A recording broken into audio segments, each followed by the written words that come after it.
Fitcast, Season 3, Episode 2, and we are officially live with the one and only Mike Wozni. Coach Woz, welcome to the program. Thank you, sir. How are you? Oh, man, always good. And here's Yeah. what's cool. We're going to have people tuning in from all over the world right now because I just got my European counterparts that are a little bit ahead of us. They're 6 hours ahead, and they wanted to hear what you have to say about this. I know you've Very got good. your team on your YouTube channel, and for those of you following Coach Woz, great. If you haven't, you can look right down on the ticker right down here, and you will see is his Facebook, Mike Wozni. IG is Coach Woz 369. Is that correct? Correct. Well, we've got something special for all of you. And Mike and I connected just a few weeks ago, a few short weeks, and it's through a mutual friend. This is a guy who is just an amazing and incredible individual, especially in the bodybuilding and fitness industry. And he has a long resume, very long, very rich history of being able to know his stuff and also make a revisit back to the stage. So I'd love for you just to talk about like when you competed. I know you've taken a 10-year break from the stage. What Correct. was it like competing a decade ago, over a decade ago? I'm just kind of curious. Man, it was, oh boy, well, let me think. When was your last show? 2013, October of 2013. I won the North Star, the Minnesota North Star as a super heavyweight. So you were a super heavy. And then what did you weigh on stage? That show I was 235. 235. Now, if you started your bodybuilding career, what year would that be? The first time I competed was the year 2000. So you had a 13-year run. And do you know how many shows that you competed in from 2000 to 2013? Yeah. You know, I was always I raised my kids on my own and stuff. So it was sporadic. It'd be every couple of years and I'd come back, get to the top national scene, a couple of years, but like just the fighting but my first show I did when I was 21 years old, and I was logging in northern Wisconsin in the winter, and a friend of mine, his name's Robert Brisky. He was the only bodybuilder I ever knew. This was back in the 90s when if you wanted to meet a bodybuilder, you had to drive to a city. And I lived in a town of 500 people. So I drove a couple hours just to meet the guy, and I decided at that moment I was going to do a bodybuilding competition. It was something I always wanted to do since I was a little kid. When I was 8, I saw a picture of Lee Labrada and decided that was what I was going to be. So, and I think Lee Labrada was a good example, and so I did. It was Minnesota Gopher State Classic. It was my first show, and then I went into the INBF for a couple of years. And back then they were pretty new. And then I went into the NPC when I was about 26, and so I had done at that point 3 shows, then 4, 5, 6, 7, 10 shows, to answer your question. So, and my first 3, I battled like second, third, something like that. Then after I had won my first show, I never lost one again, other than nationals. You're in the, in the mix. But I was one of the guys vying for the pro card, and it was just, life didn't work out that way. But regardless, I love bodybuilding, and my loss of bodybuilding is a lot of what happened to me over those 10 years, So what did happen? I'm curious. 2013 was your last show. You had life happen. And I'm curious if you can just kind of talk about that and what happened in the last decade. It's hard to explain, and I don't want to bore people. That's the thing is, so I've been trying to tell the story a little bit at a time. Long story short, and I found out a lot of the reasons I was the way I was. I'm on the autism spectrum, so there's several things that mean a lot to people like myself, and it's just your whole world, you know. And when I was a kid, there was a very hard time in my life, and I was very misunderstood. And I remember seeing bodybuilding, and we lived in a very, back in the 70s, if you were born to a teenage daughter on the street, it was, it was a rough life. You didn't have a lot, but you know what? You could always do push-ups and pull-ups and flex your muscles, So, and I was I was a major, like, just kind of an introvert, kept to myself, but would always love to challenge myself, things like in that way. And my whole life, all I talked about was I was going to be a bodybuilder someday. And that's what I did. So, um, what had happened with me was a lot of health problems, and some of it would be my direct fault, just not taking care of myself. Some of it was people that I had trusted telling me to do things. And after in 2013, I was going to do Masters Nationals. I was 35 at that time. I was just going to go do Masters Nationals because one of my friends said, Mike, just go do Masters Nationals and get your pro card and get it over with, And I was, life kind of took a dive there, and I grabbed my kids and went and managed a business. And I had a lot of things from life pile up, and the doctors had put me on some like benzodiazepines, things like that. I was misdiagnosed with OCD. It was autism. I did have ADHD, but that can be managed. But the misdiagnosis, they were pumping me full of all these medications for OCD. It didn't work. And I had a seizure when they took me off some. I had a seizure for about 8 hours, and I lost my memory for a while. And after that time, I had a severe stomach bleeding issue where I almost died. My stomach, I just started throwing up a bunch of blood, and my son found me on the floor. And I woke up in the hospital, and the doctor had said that he couldn't understand that I had never been into the doctor one time for stomach pain, but I was in the LA Journal of Medicine. I would have been considered the worst case he'd ever seen in his life. I have touch on finding out of this pain dysphoria, where you feel pain, but you don't realize how bad it is, So I think that was part of my issue there. But the stomach acidityness was probably not just stress, but my diet. And after that, I had 3 heart attacks. Like 3 in succession? 4 years. In 4 years, I had 3. Oh my gosh. So what was really what was that like going through that 4-year period? Because it seems like you were on a mission and on a trajectory where you're, semi-professional status, just waiting to win pro status, and all of a sudden health gets in the way, life gets in the way, family, and now you're almost having to rebuild and start from scratch, it sounds like, after a seizure and losing some memory. And how do you deal with this last decade of those 4 years of those periods? I take it as a learning experience, and I went back to the grindstone and re-educated myself in everything I possibly could. All my friends are died. They've almost all died. Almost every one of them. One of my best friends, Phil Hernan, died last year. And Phil believed that I was one of the most intelligent people he'd ever met, and he knew and he and I both shared our love for bodybuilding. Phil was like me. He couldn't understand why he loved it so much, but he did. And very just wonderful human being. And I had multiple friends that were very close to me die. I'm the one left. So I was gifted a friendship from Dr. John Jaquish.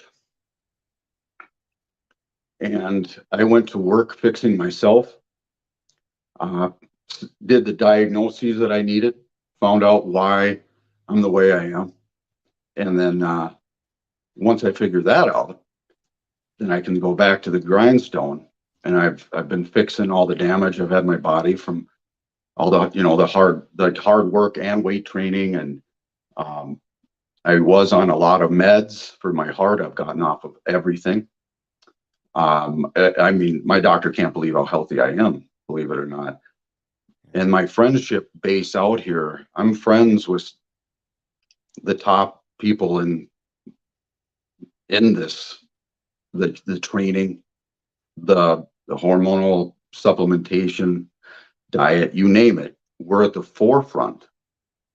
We're the guys that are actually advising our doctors how to give their patients TRT.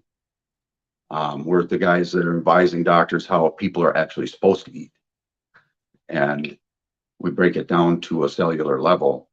But Dr. John Jagwish, I don't know how I deserved his friendship, but he has befriended me and made me an official X3 coach.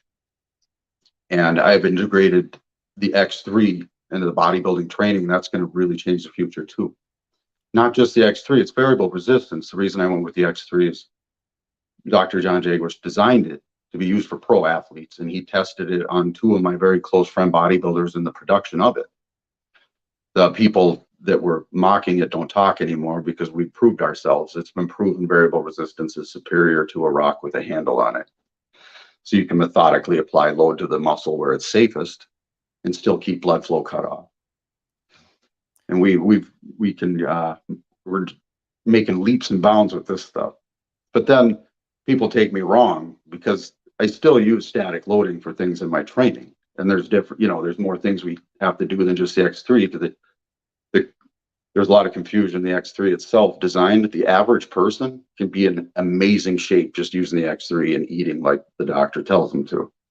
But we take it to a bodybuilding real quick, if you don't mind. Huh? You mentioned something where you were not in a place to where your body was healthy, and now your doctors are seeing a noticeable change. Talk Yes. about how nutrition and foods have played a role in from you going from here to here. Just curious. Well, I always ate whole foods for the most part, except for when I was told to shoot insulin and eat pie filling. That is a lot of what led to my heart, and the carb abuse in bodybuilding was ridiculous. And for some reason, when I started winning shows, I decided, if I'm going to nationals, I better get a coach. In one aspect, that was one of the worst things I did because some of these coaches aren't really coaches, and with everything I know and what a coach is supposed to be, that's what I'm trying. That's what I'm doing. I shouldn't say trying. It's what I'm actively doing right now. The diet, that's where the acidity in my body, stress was a key factor, but the acidity in my body with my stomach. It's the same way Andreas Munster died. I think I'm saying that name right. He, internal, like stomach bleeding. And the heart, all the heart issues, and the doctors had me on all these meds, and they were telling me like that's the best your heart's going to get. Your ejection fraction is 35, and we have to keep you on all these meds and whatever. And I went to work everything I could. The last time I went into the doctor, I had all my blood work done. I wanted my hormones, the whole panel done. And I was going to surprise him with the fact that I'm not taking my meds anymore. So I went in, and he's like, everything looks beautiful. He thought the LDL was a little high, but that's his schooling telling him that. And we had a talk about a new meta study done that proved that all wrong. And he did listen. And I'm even helping his friend, who is also a doctor, manages TRT. So the doctor and I, he brought up the drug, he's like, are you on your meds still? I said, no, I quit taking them all 6 weeks ago. And he, what? And No, I'm not cutting them. My doctor's a good guy. I get along with him really well. I'm just a different sort of patient. Most people get on these drugs and everything, and they don't get off them.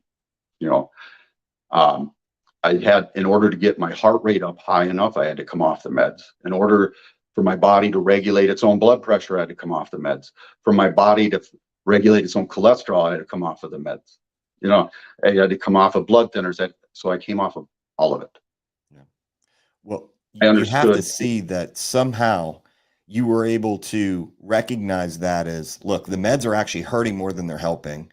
And a Yep. lot of times doctors are traditionally conditioned just to go not to the root of the problem, but mask it to hopefully just minimize and kind of keep things at bay. So I'm kind of curious for you, you're a bodybuilder. There's a big difference between a bikini athlete and a bodybuilder because they're rewarded differently. Men, Correct. bodybuilders are rewarded for muscularity, for symmetry, Yep. for conditioning. And so we'll talk about your journey kind of coming up that you're doing right now in your documentation. What are some of the things that you did specifically when you got off all of your meds? Was it something that you were doing in the gym and also something you were putting on your plate? And how did you get your body from acidic to either basic or alkalinic? Because I think that distinction is very important. When you're acidic, your body's destroying itself. When you're basic, you're neutral. And when you're alkalinic, you're preserving. So how did you get the acidity out of your body? Well, that's going back to just primitive eating for the main part of it. And then taking advantage of things like fasting and not eating all the carbohydrates, knowing that, you know, we've delved into studies, and Dr. John Dwight Jaguars called me and he's talking about this athlete that did this entire workout. And guess how many carbohydrates it took to replenish the glycogen stores? 20 grams. Very small amount. You know, and we'd all do like 150 grams pre-workout and another 100 grams post-workout. Carbs don't build muscle. And humans never really ate carbs. We lived on woolly mammoths for 200,000 years. So that's, our appendix doesn't even work because we didn't eat vegetation for so long. But I am not a carnivore. I'm a human. I still eat some carbohydrates, but I eat fruit and just a piece here and there. Big Other than that, difference. yeah, I'll have a banana or I'll have a piece of pineapple or something here and there, And other than that, I make rotisserie chickens, free range eggs, grass-fed beef. Got a great farm I get everything from. They deliver things right to my house for me. And other than some fruit and colored peppers and stuff, that's pretty much my diet. Sip some coffee, drink water. That's about it.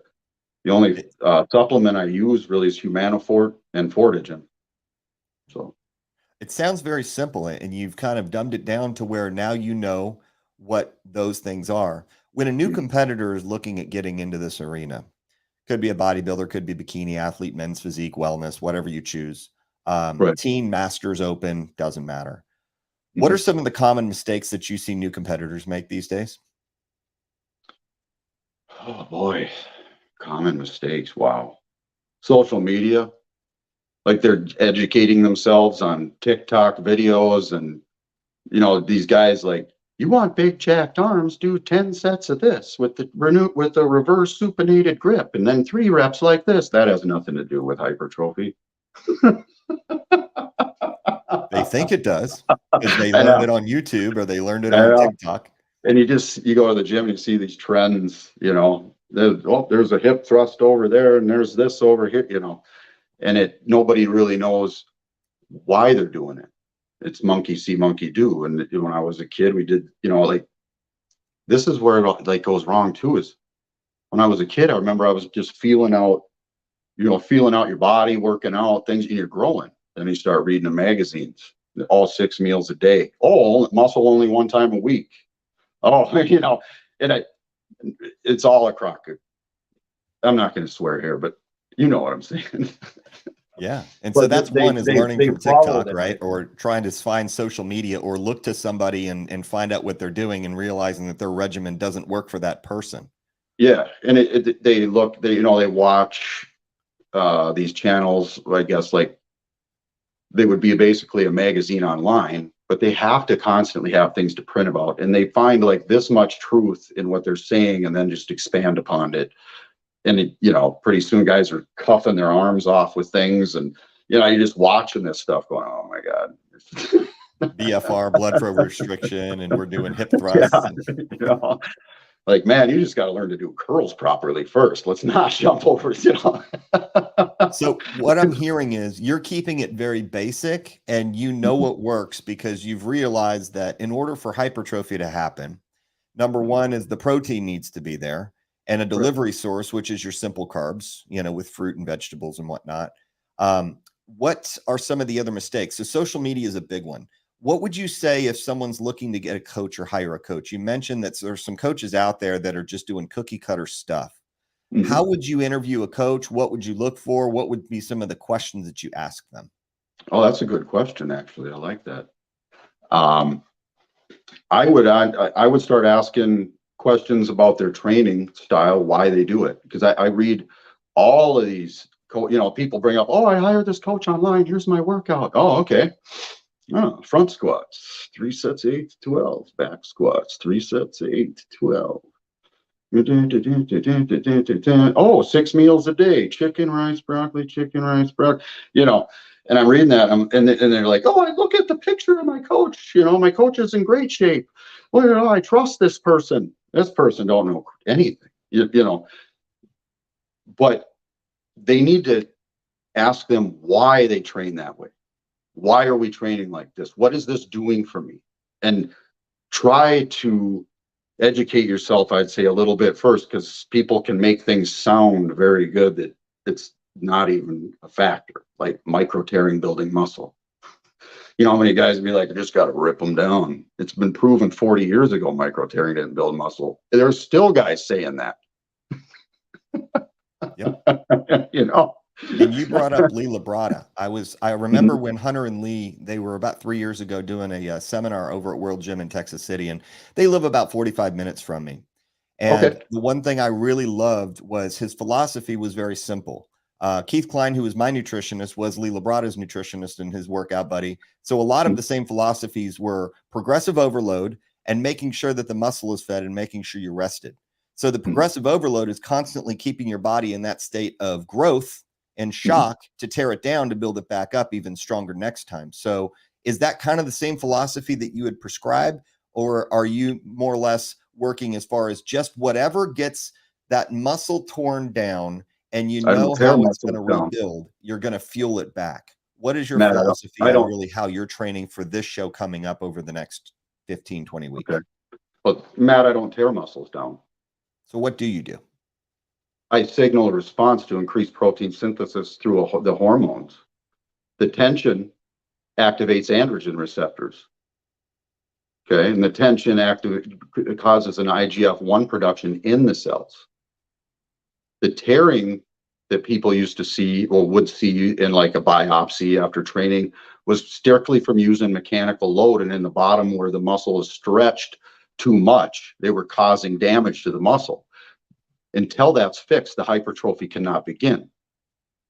Then there's satellite cells that cause stem cells to come out and fix these little tears. That doesn't cause hypertrophy. The hypertrophy can't begin until the tear is fixed, because you would just grow a tear,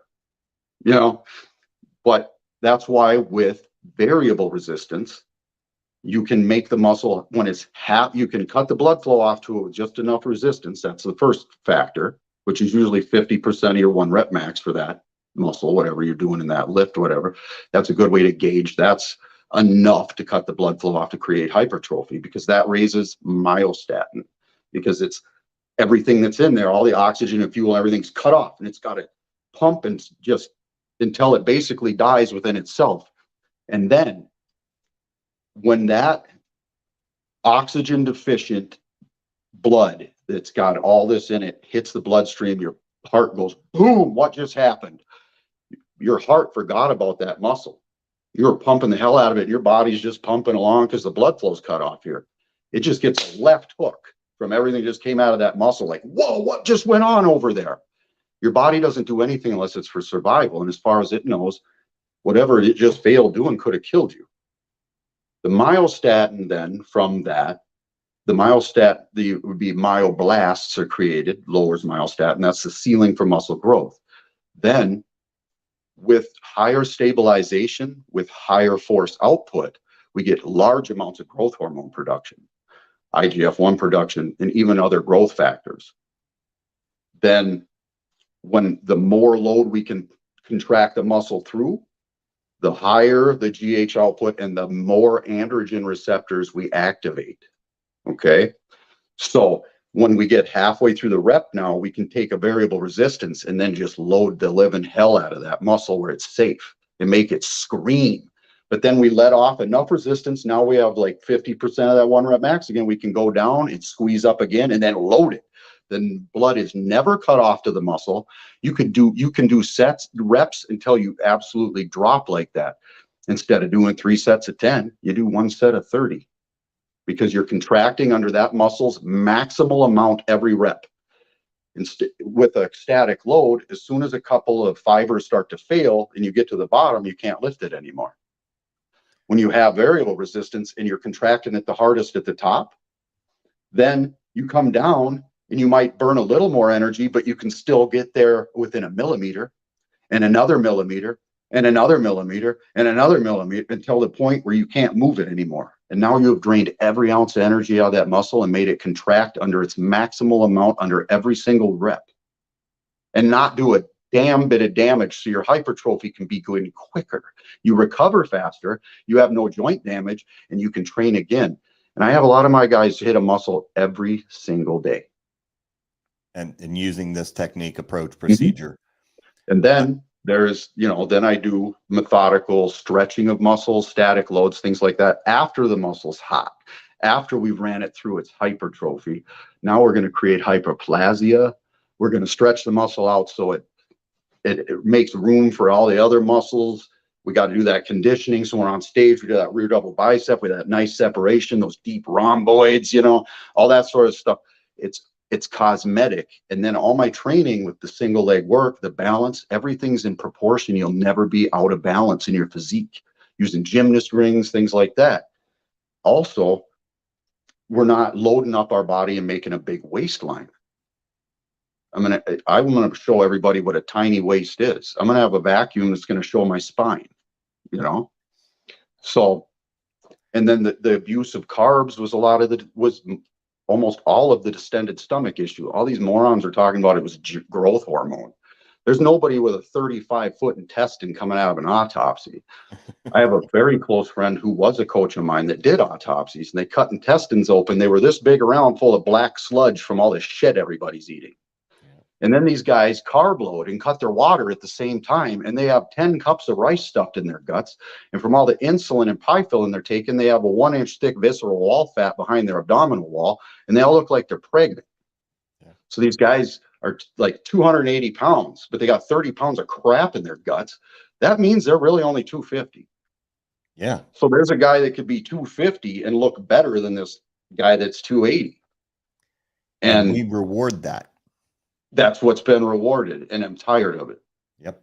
So we went the other way with this, and now we're getting granular. All the bodybuilders watching are all getting like nerded out, and they're like, yeah, let's talk about myostatin. Let's talk about, when they used to do these studies in cows, and they wondered why all these cows were so much more muscular than some of the normal cows. And they were looking at the myostatin specifically and said, there is resistance in certain cows, and it will not let them, they finally hit a ceiling. But then there's these others that didn't have a ceiling, and they just had great muscular growth. And it was all due to that myostatin. And I remember reading about it about 20 years ago. And by far, you're much more educated than me. I'm curious because you did not use this type of knowledge, because you hit the reset button on everything that you knew about bodybuilding. And it sounds like you went back to the drawing board. You found people to surround yourself with. And now you're on prep. Your first week was it last week or was it this week? Yeah, it was this last week. So let's talk about your prep and how this is going to be different from what you were used to, because now you're Yeah. not training as heavy as you were. You're training smarter, not necessarily Hmm. harder, but you're just training in a much different way to where Hmm. now you're precise. You're not Hmm. just throwing the old school approach at the wall. You're bringing something new to the stage. And you talked about a vacuum, a little tiny waste, which is what we want to get back to and get rid of Hmm. all the junk. We want to get rid of the mass monsters. We want to get rid of the health issues. So, Hmm. why did you choose to get back on stage with this approach? And let's talk about your prep coming up. It's to prove, well, one was to, I've already proved it to enough people. But another, it's just more validation of my training and my nutrition. And I also wanted to give your show a try.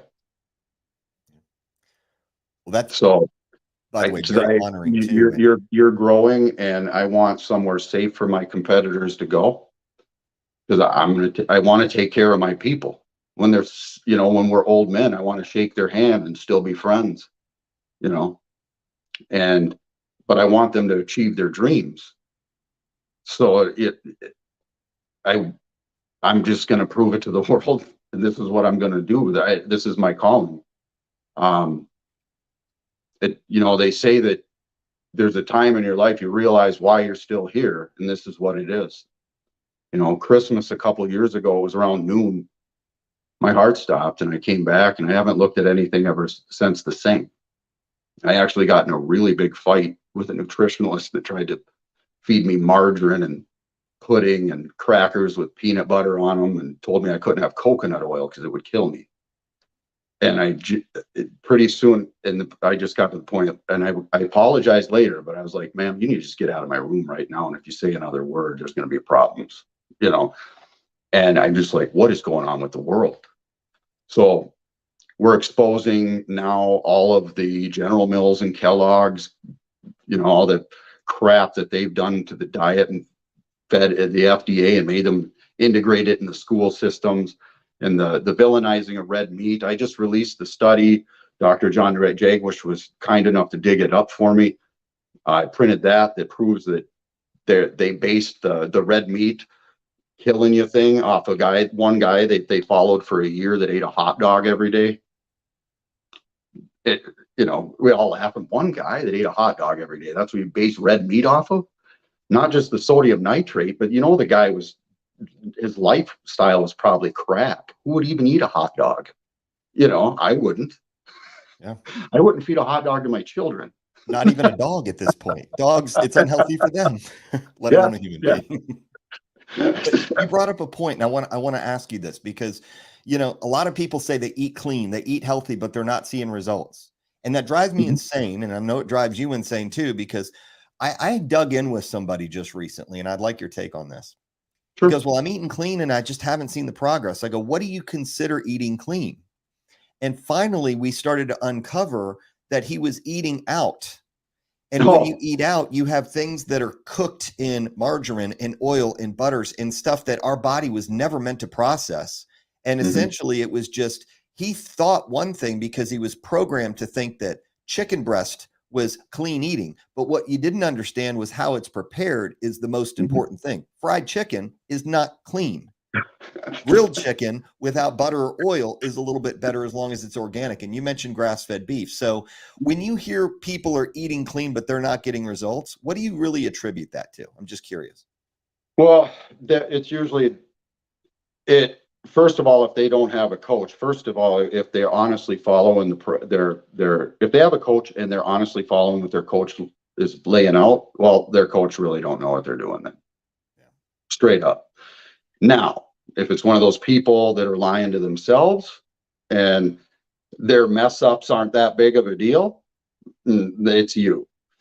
If it's somebody doing their own diet, I am blown away by what people think is healthy, because it's not, like, none of it.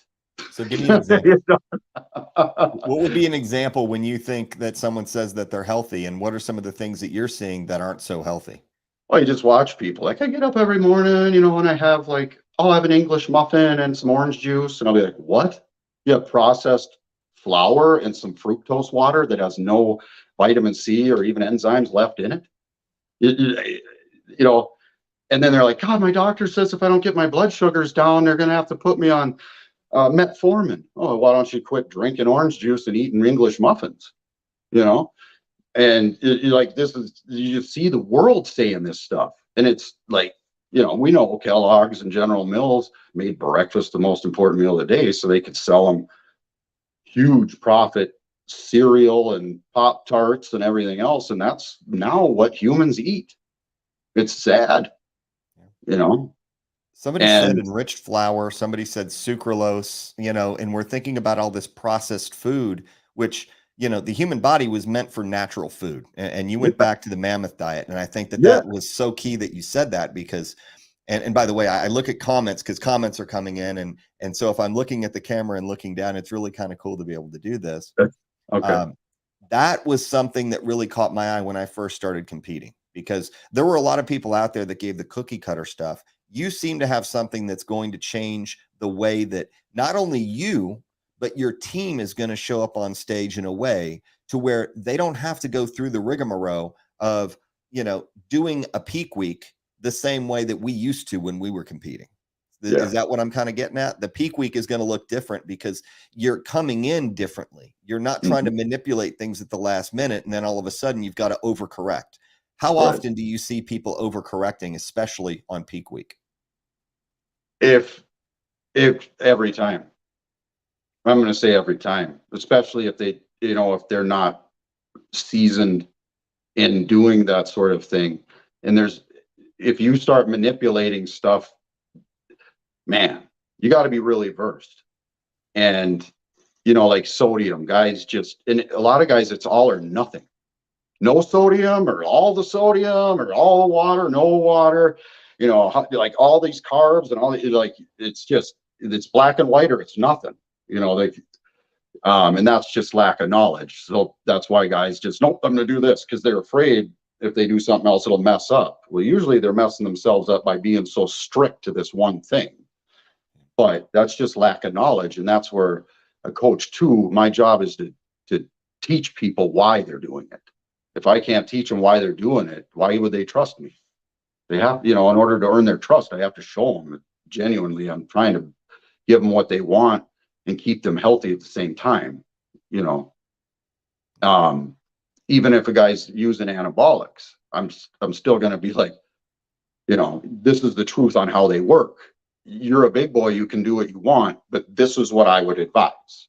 You know, like, so, and this is from just personal experience. I played the dosage game, you know, and it's not a dosage thing. So the yeah, I I don't even know where we're at with that. I kind of got on a tangent and Oh, lost that, where we were that at. that was great. A lot of people think that, you know, certain things are going to fix you that peak week, Mhm. right? And Oh so they yeah, might, you know, pop a diuretic and they think, oh, well, that's going to dry me out. Well, what they right. didn't understand was the diuretic is not what makes you, you know, dry. What that's also going to do is take water from your cells Mhm. and that can flatten you out and smooth you out if you didn't do it right. And so Yeah, I am finding that more natural, you know, as far as because I was drinking 2 gallons of water all the way up until show day in some cases, and I looked my best because all we did was throw a tan on there. And I knew yeah, what I was going to look like because every morning I would wake up and do the same thing and just yeah. be in a slight deficit or a slight surplus. There was all of these, Mhm. like, if you think about a barge, and I think this is going to be great for listeners because, and maybe you'd agree, maybe you disagree. I don't mind if you disagree. I think of a barge as making very little changes because a big shift or change is going to take a long time to fix. And Mhm. I think about a Mhm. speedboat that can just make that minor change and you can see it in an instant. So Mhm. I guess for you, are you a little bit more on the boat of taking the full 16 to 20 weeks instead of trying to cram in a 10-week prep and then throw everything at the wall and see what sticks? How well do you know your body and how well do you know your clients' bodies when you're getting them ready for the show? The clients, the longer I work with them, the better I get to know their body, obviously. Um, but if they work with me, they'll never be fat. If they do what I say, they will never be fat. And we can dive into a show 6 weeks out. It doesn't matter as long as they're doing what I say. You know, but to have as much time as possible is always best. And that's why we're a bodybuilder year round. I hate guys that say bulk and cut. That's sumo wrestler and anorexic. That's all I see in my mind. You're always a bodybuilder. You should always be putting on tissue and watching how much body fat you have at all times. It's like walking a tightrope. Yeah, you might get a little bit fluffy, but you're 5 pounds from not being fluffy. So, you know, clean up whatever, maybe do a little more high output exercise, get back down there and just keep moving forward. And it's also so much healthier. You're not doing all these drastic things to your body. You're just living it and eating healthy all the time. You know, these kids, it's so perfect. You watch those Machiavelli motivational videos and things like that, and they see these guys, you got to eat big to get big. And they're just pounding these cheeseburgers in their face. You know, I'm watching this, and then I have watched my own personal friends, like years ago, where you see that so-and-so eating 14 cheeseburgers. And I'm thinking, this guy sounds like an idiot to me. You know, and they think this is cool and this is going to make them look like Mr. Olympia. And I watch them go out and buy a bunch of Trenbolone and go pound the shit out of a bunch of weights and eat like crap. And then they look like a guy that just kind of works out. They look puffy. You know, and it's not people's, you know, it's been perpetrated. You know, like I said, the skulls and the crossed barbells and everything, and this blowing it up into the world, like all these boys that maybe have inferiority or want to be cool or something, are like, wow, yeah, you know, and they're not even really a bodybuilder. Bodybuilding is art. It's more of like a performing sport art, like ballet. We have more in common with a ballet dancer than we do with a power lifter. Well, on that note though, Mike, I would also add 2 things on there. Consistency. It's a lifestyle. It's not that you pick up weights and go do a show and call yourself a bodybuilder because you got on stage one time. It is a life. It is it is an art form on the stage when you're posing, but it's also consistency, and it's also discipline. It's knowing what to say no to and why you're saying no to it. So cheeseburgers taste great. They make you feel like crap. They can make you put on weight, but it doesn't mean it's the right weight. And I think that so many people have perverted the sport, because if you think you're big, it gives you more worth. It gives you more value because you're more noticed. And some people, it's for them, you know, they just want to get the girls. That's fine. That's dandy. Other people treat it like, hey, I want to be healthy for my kids and my family. I also want to be a shining example for others to follow if they want to choose to get in here. And somewhere along the line, we lost that. So I think that we're getting back to it. It's like a rubber band effect. When you stretch it long enough, it's going to break. And absolutely. I think that, you know, with kind of the way that competitions have been seen to be perceived, now we're trying to get back to our roots. Somebody like a Frank Zane who steps on stage, somebody like a Lee Labrada. You know, you think of these names, and they had a long career, but they were also noticed because they lived the sport. So what do you want to be known for? I'm curious, because you've been here for, you know, 13 years competing, taking a decade off, and now you're putting your hat back in the ring. You know, you talked a lot about being able to be healthy and shake their hand when they do get off stage. What is your mantra as far as team and Coach Waz? Mantra, explain that question to me. Yeah. So what, if I looked at your team, what are some of the common threads that you would actually be? Would it be young? Would it be old? Would it be, you know, diverse, having teenagers all the way up to masters? And what do they really look for in a show, and why are they doing the sport? What would be the general overall theme? Would it be for money? Would it be for looks? Or would it be for lifestyle? Like, they love a sport. They would have to do it because they want to love it. I am starting to really tighten up my interview process, even to where if guys are trying to make up for inferiority issues or something like that, I'm really hesitant on coaching them. And I'm trying to structure my site where I can kind of introduce people to things of this lifestyle and see how far they go with it naturally, what feels good to them. And then they can tear up and come up to me as they see fit if they really want to get to the level of competing, something like that. But by then, they will understand what competing is. It's not just, oh, I lost 50 pounds, I'm going to try to be a bodybuilder. Or, my dad used to beat me up, so I'm going to be a bodybuilder so I can be tough. Stuff like that. There's also the mental well-being that we need people to have. We have to get over that. And I know that even myself, I had a lot of problems from my childhood and stuff when I was younger. So I didn't take care of myself as well as I should have, because I didn't care about myself. And I had to go back to the drawing board. And I've been schooled by Jordan Peterson, and I just have an entire new outlook on life. I want to touch on the mental health part, because when you hit that, I think this is a great place to kind of hone in on and just kind of wind down as we go. Mental health for you on a scale of 1 to 10 right now, where would you feel like you are on a scale of 1 to 10, 10 being the best, 1 being the absolute worst you've ever been in your life? I'm the best I've ever been right now. And why is that? Because of what I'm doing. I feel for you or for others? It's for everybody. It's for me and for others, because I can't stop feeling good about it. I love it. I want to be backstage with my people. I don't want to do anything else. I just want to bodybuild, and I want to make people great bodybuilders. I just want to be backstage with my people. My bikini competitors, my figure girls, my bodybuilders, my classic physique boys.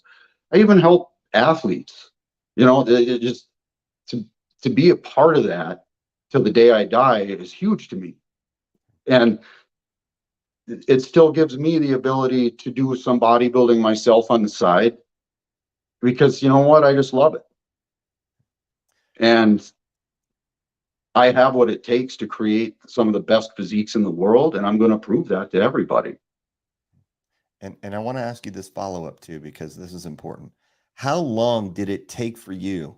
And when did you really start to say, hey, I've got to be mentally fit. I've got to be mentally healthy and mentally strong for not only myself, but for others? Because it sounds like early on, you didn't have that kind of strength. Where did you gain that? I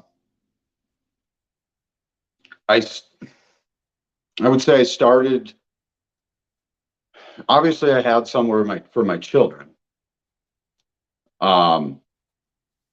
But just the last few years, I guess, after I started getting my memory back after that seizure, but it was just year after year kind of rolling into, I didn't know what to do with myself. And when I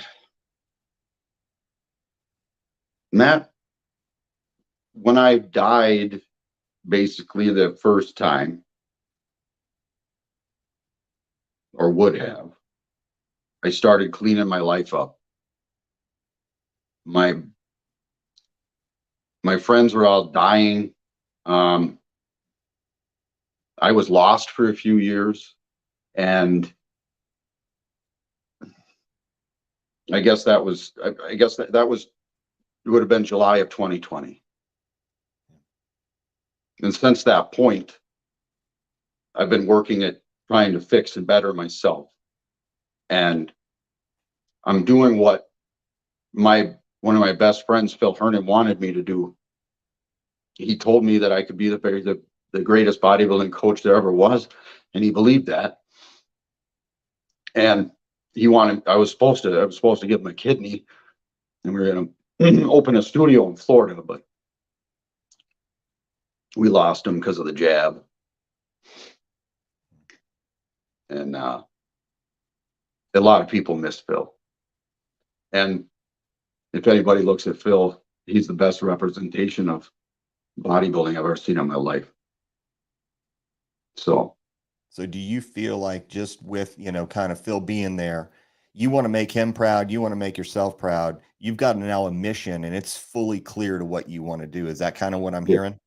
Yep. And I have armed myself with John Jaguish. I have armed myself with Emmerich Delseg.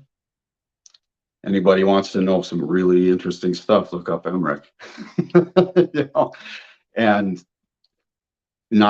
I also have other people in my corner. Some of my friends. I don't know if you're a member of Strength and Physique Superboard on Facebook. Wesley Inman is pro strongman. He's one of my very good friends. Probably one of the he's just an all around great person and very supportive. All these people, Gina Jones has been very sweet to me. I don't know if you know that name. I have BB Pro Gina Jones. Yeah. So she's in, she's in my corner and I'm in all their corners, but we all just have each other's backs and we all just want to make everything better. So that's what we're really gonna hard do. to do. And sometimes when you feel like you're on a lonely island, and now we have that commonality in that thread. Yeah. And Yeah. I love all the comments coming across. You can't see them on your end, but I can see them No, on my end. You're making a big impact on these guys. And just curious to let everybody know, Mike Wozni, you can follow Mike on Facebook and friend request, or you can look, it says Mike Wozni or Coach Woz 369. You have a YouTube, and I didn't get a chance to put that on here, and my apologies on that. Oh, What's a YouTube where people can go view your videos and your content? it's at Mike Wozni 7180. 7180. Because I'm going to go subscribe to that right after we're done with this. Because I just realized once you sent me that video, I'm like, I'm not subscribed yet. So now we get to go look and investigate the things and the lessons that you've learned. And you are on a journey to step back on a stage October 14th in Houston, Texas. What's that going to be like? I'm curious. Are you nervous? Are you excited? Are you bringing a team? Are you coming by yourself? What does this look like for you? I might bring a team. I will bring somebody for sure. I might even bring a friend of yours with me. I'd like that. Our friend. They're coming, by the way. I just don't know if they're either backstage or on stage yet. I know one of them's already on stage, but the other one we need to convince. And I know that person might be watching right now. So that's the challenge. Lay down the challenge, Mike, and I think they might show up. But no, seriously, this time has been great. It flies by because I'm looking at this and I was like, how did an hour go by so fast? How did 60 minutes go by? Yeah, that is fast. I honestly felt like it was half hour, 40 maybe, something like that. You have so much to give. And I would agree that, this journey is always ongoing. And as we find more people in our corner, it's like almost like you're traveling on a road and you pick somebody up, and sometimes they get off early. Sometimes you keep them in the car for a while and you talk and realize this is a person I might want to hang out with and I might want to stick with. But I'm just super honored and thrilled that you made the time tonight. I wanted you to come on to tell your story. More importantly, for people who are struggling with something, it's important to know that we don't always have it together, but we find our purpose at some point in life, or we find the people who help us find our purpose. And I think that you, Mike, are a great example of that. And I absolutely can't wait to meet you in person here in about, 22 weeks, I think it is. Is that about right? Something like that. Something like that. I lose count. And I'm excited because I know in my heart, from stripping myself down to what I am and just having 20 some weeks, what I can accomplish in that would that be 5 months? Yeah, 5 month period. It'll be pretty impressive from going, bare bones up to what I will be, So I'm excited, I guess, because I know I have it in me and I know I have my health and I know I have all the proper people in my corner. You just can't stop me. Here I come. You're not coming in as a super heavy, are you?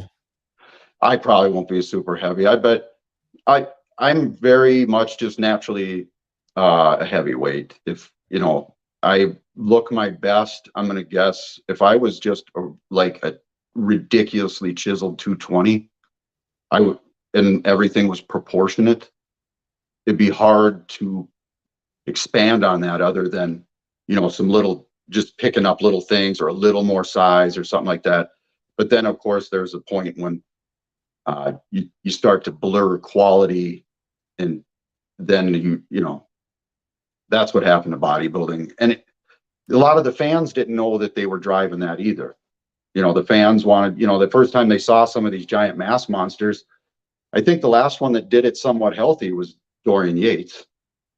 Probably the only one. Jay Cutler and Dorian. Jay was, and he's still got a lot of mass on him, but Branch Warren still does too. But you saw Dorian. Yeah. Jay had a lot of professional people helping him. Dorian did it on his own, and Dorian would not let magazines perpetrate his training or his diet. You remember that he was the first Mr. Olympia that wouldn't let people falsely post his workouts and falsely post his diets and all that stuff. He'd be like, no, I had a pound of beef and a banana, and I did one set of bench press. He was a unique individual. He definitely shook up the bodybuilding industry. Yeah. So, and he was, Lee Haney, that was another example of a very big guy that was healthy, and we know we can do it. We've done it. It just, by sticking to what the magazines had all of the guys doing for years, the guys started figuring out the drugs enough to make the shit from the magazines work. And by the time they got on stage, they're half dead. Yeah. That's not the healthy way to go. That's not what the guys ever did. It just kind of it manifested from all the lies. And that's like, we're bodybuilding. They're not bodybuilding. They're a bunch of wannabes that want to know what we did. And then they made up a bunch of crap and then baited a bunch of young boys in and ruined them. Well, we do have a little surprise, by the way, too. We'll have a little international flavor as we confirm 2 more European athletes as of this afternoon. I just got word after we got off the phone. It might have been a little bit before, but now we have classic physique represented internationally, as well as wellness, bikini, and men's physique. We have 6 athletes coming, and this is going to be a fun time. I just can't wait to see you at your best, Mike, and also anybody who you choose to bring. We won't mention names, but this is going to be a fun time, and I just want to thank you for the time, and I definitely want to respect yours. But also Mike Wozni, and that is going to be Facebook. If you see right down here on the ticker, Coach Woz 369, if you're looking there, and also 7180. It's Coach Woz 7180.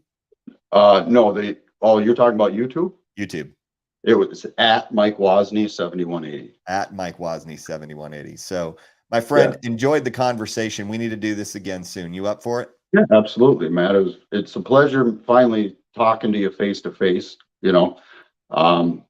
So far, I just want to let you know, I think you've been a very stand-up guy, and I've been very confident in what we're doing right now. So I am very confident as well, and I can't wait to see you shine October 14th, my friend. So thank you. For all of you who joined and watched the replay, feel free. Follow Mike on YouTube, Instagram, Facebook. Let's get together. Let's find a tribe, and let's do this thing that we call bodybuilding and life together, and let's do it right. So until then, episode 2 is complete. We are on the verge of season 3, episode 3 coming up next Friday. We will be announcing the guests Tuesday afternoon. But Mike, thank you so much for your time. Take care. We'll talk soon. Thanks, man.